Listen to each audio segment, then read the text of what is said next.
Hello, and welcome to the 147th edition of Beer Issues. My name is Matt Bruckert, and I'm coming to you live here from Casa de Bruckert in our new studio. Well, we'll call it our makeshift studio because we have this beautiful Beer Issues sign. And today I'm bringing a special beer that was brought to us by a friend, Vince, who was up in Tallahassee, home of the mighty Seminoles of Florida State. So I did get my Seminole shirt on. And we have one of many FSU gnomes that we have. So anyway, today we're going to be drinking a beer from Deep Brewing, and it's called their Spear Pressure. So let's go ahead and talk about this. This is a British style golden ale, so this should be kind of unique. Now, British style, the way they do this, they make it with British barley, or English barley, and then they do the English hops also. So I'm just going to go ahead and pour this, and we're going to try and get a little head on this beer so we can get all the scents and everything like that. So I did pour it a little bit on the heavy side, but that's good because you see the good carbonation. So that's real nice. Now, this beer clocks in at only 4.5% alcohol, and I say only 4.5% alcohol because a lot of the beers that we do are much higher in alcohol content. So 4.5 seems like not much, but it's your standard beer. And this is a British Golden Ale. Now the ratings on this, from what I could find, I mean, obviously it's not a giant brewery in Tallahassee, you know, a small batch brewery. So the reviews aren't necessarily available. A lot of reviews on Untappd.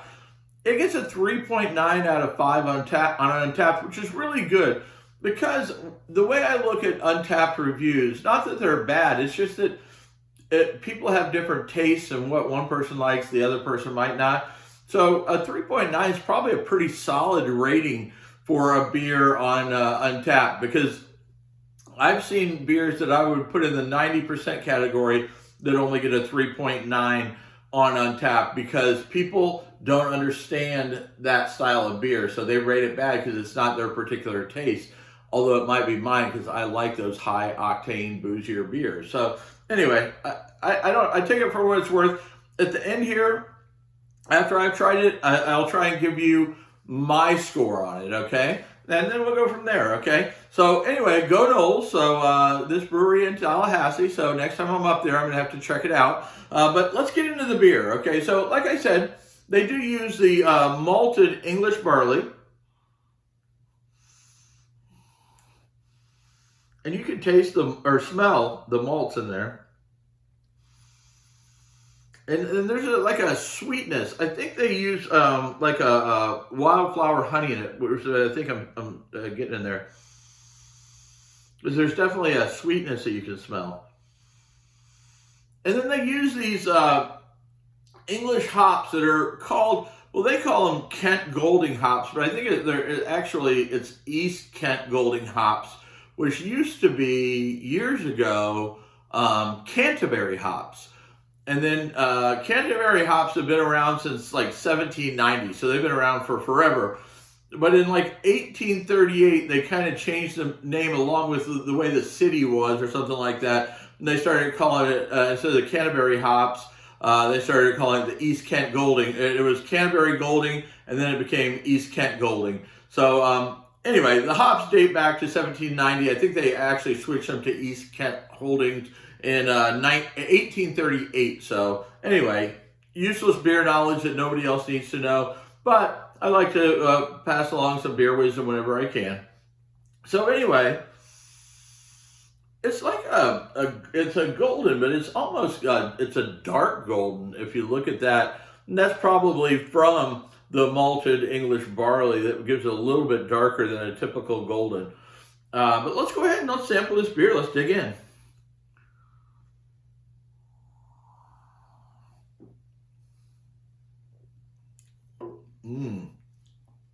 Oh, that's nice. So the beer, you just definitely get the malts, a bread-like flavor almost, malty, bready flavor, but you get a sweetness in there. That's probably the honey but it finishes super crisp.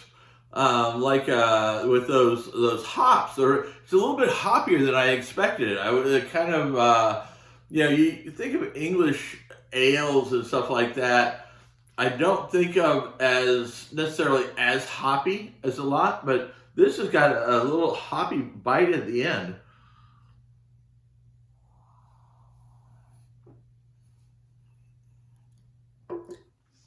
Solid beer, definitely a solid beer. Um, I like it. It's weird. It's a little bit hoppier on the end than I expected. Up front you get the malty, bready, with a little bit of sweetness, like we talked about the honey. The honey's not overpowering. I expected to get a little bit more honey in there from reading about it.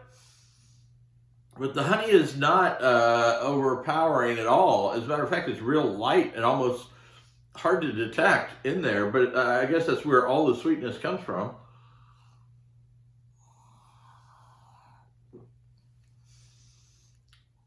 But it does have a nice...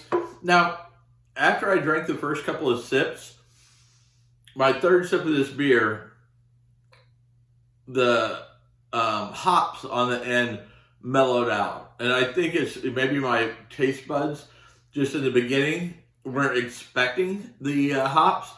But now that I've taken a couple of sips, that strong hop end has kind of died down. So it's not near as hoppy as when I take that first one. And that's why you have to drink more than just a sip of a beer to make sure that you know what you're talking about. Now, if you see, there's nice lacing on the glass. So that means they did a good job of carbonating. Now, this head has died down quite a bit since I started drinking it, but that's normal because I drank some of the head off it when I first started on it. But the key is this nice lacing. I mean, it's not a super strong lacing, but that means they did a really nice job of carbonating the beer, which is a sign, obviously, of a good beer. Now, I don't drink too many British golden ales, so I'm really enjoying this.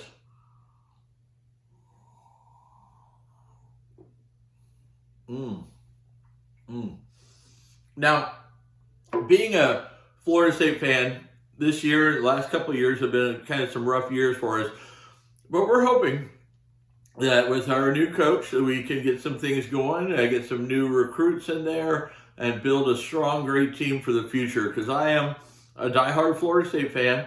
So next time I'm in Tallahassee for the game, I will be going to Deep Brewing to try some of the other beers. Because I looked on their website, and it looks like they got a pretty nice variety of beers. Some breweries you go to and all they have is IPAs, or some breweries you go to and all they have is, sours, or, but this brewery, I looked at the menu, it looks like they had a nice mix.